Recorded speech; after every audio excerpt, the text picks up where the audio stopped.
It's the slowest market in 15 years. That's a quote from a titan in Victoria's real estate industry.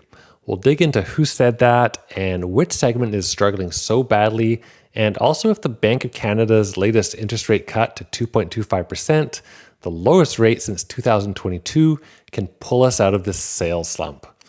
First, I'll show you some significant sales that will give you an idea of what's happening across Greater Victoria. From multiple offers to devastating losses, there's a lot going on out there depending on where you look. I'll try and hit as many different neighborhoods and segments as I can, so no matter what kind of product you're buying or selling right now, you can make strategic moves based on exactly how Victoria's market is behaving. Thanks so much for watching, and please remember to hit subscribe. First off, 51 out of 450 properties in total that sold last month went into multiple offers.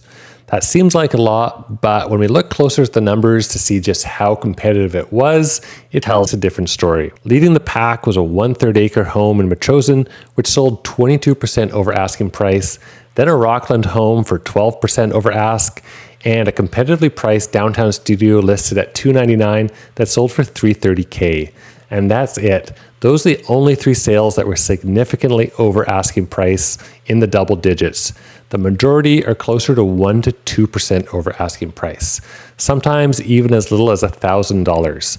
So if you do find yourself going head to head against another buyer, you probably don't need to overpay by too much, and you can still have conditions. As far as neighborhoods and property types that are most competitive, detached accounts for over 60% of these competitive sales, and Oaklands, South Jubilee, and Oak Bay were the hottest neighborhoods. More typically, most homes sell under asking price. What's interesting to me are sales like this detached home in the Gorge that sold quickly with conditions for $50K under asking price. The lesson here is it still pays to be the first showing in the door, and even though a property's only been in the market a couple days or even hours, you can still offer under asking price. Sellers in this market may have doubts about the price they listed at unless they have some solid feedback to say it's priced correctly. So if you get an offer in fast before the seller gets showings or other feedback, then perhaps you can play on that insecurity. If you wait too long and they get more showings and positive feedback, then they know they have something good and they might hold the line. So if you see a house you like and it's only been on the market a day, go ahead and try a lower offer, and who knows, getting an offer in early might also dissuade other buyers who might be on the fence from competing as well. The biggest under asking sales were all above $2 million, including an $8 million waterfront home on Land's End. In general, expect to pay 2 to 3% under asking price for most homes, unless you're buying on the Gulf Islands where homes are selling 5% under asking price on average. Other sluggish and noteworthy areas include James Bay, Bear Mountain, and downtown remains soft. Entry-level condos, such as studios and one-bedrooms, which downtown has the majority of, appears to be the weakest market right now. Foreclosures are pretty rare, but they're out there. I showed a condo on Johnson Street listed for $299K, and that sold for $450K at the peak in 2022. That's an attractive price point they're asking now, and it could get several offers when that court date comes around. Our national foreclosure rate remains extremely low, so don't expect to see many foreclosures out there when you're home shopping. 54 townhomes sold last month, and at 29 days on market, that's the fastest selling property type. In a recent Times columnist interview, Mike Miller of Abstract Development said Victoria's housing market is the slowest it's been in over 15 years. At the 3800 block of Quadra Street, where work is underway to rebuild the cadence after last year's fire, he said trades were cheaper to hire this time around than 3 years ago. He also hinted at the amount of unsold inventory his company has, which a large company like Abstract can withstand that, but smaller developers will definitely be feeling the crunch. Most developers who require a certain number of presale units to be sold to meet financing thresholds, that number is usually around 60 or 70%, are exiting the market, and the only ones who can remain are self-funding or have alternative funding options. For example, a 37-unit development in View Royal was unable to sell their units.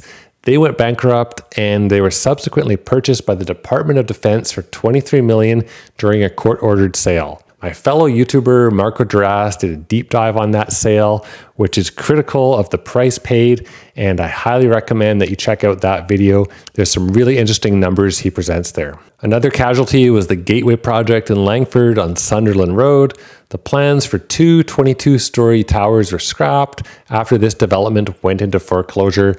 Lots of examples throughout the city of projects that didn't really make it past the development proposal stages, including several big ones in Saanich from well-known developers who are now trying to sell the land and recoup some costs. I got an email the other day advertising unsold inventory of a presale in Vic West for $100,000 below the 2025 assessed value.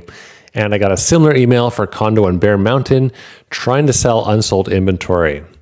The presale market has ground to a halt because I think investors have largely stopped buying these condos. Between the new tenancy laws, restrictive government regulation, and some very tough new CMHC mortgage rules, small investors, individual landlords have essentially left the presale market. Only big players and multinational corporations are left, and they're investing in building new rental stock for themselves, not presales to sell. Subsequently, we won't see many new condos breaking ground in Victoria over the next few years. There is a new condo development in James Bay on Rithett Street, which I'll be curious to see how that one sells. There's also quite a few townhome developments throughout the city in Vic West, Esquimalt, and Oak Bay, many of which have no parking, which to me is a risky investment since we just don't know how the resale market will react to a home without parking over the long term. Victoria has just never seen $1 million homes sold before that didn't have parking, so I'm just curious to see how that will play out and how those will sell in 5 or 10 years. What are you seeing out there in Victoria's real estate market? Interest rates are back to 2022 levels now, but I don't think it's going to have a result in an immediate surge of buyers.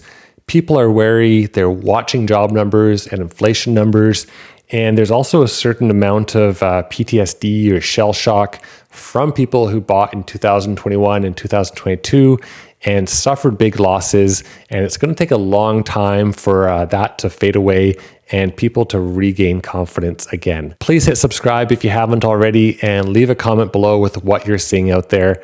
Thanks so much for watching.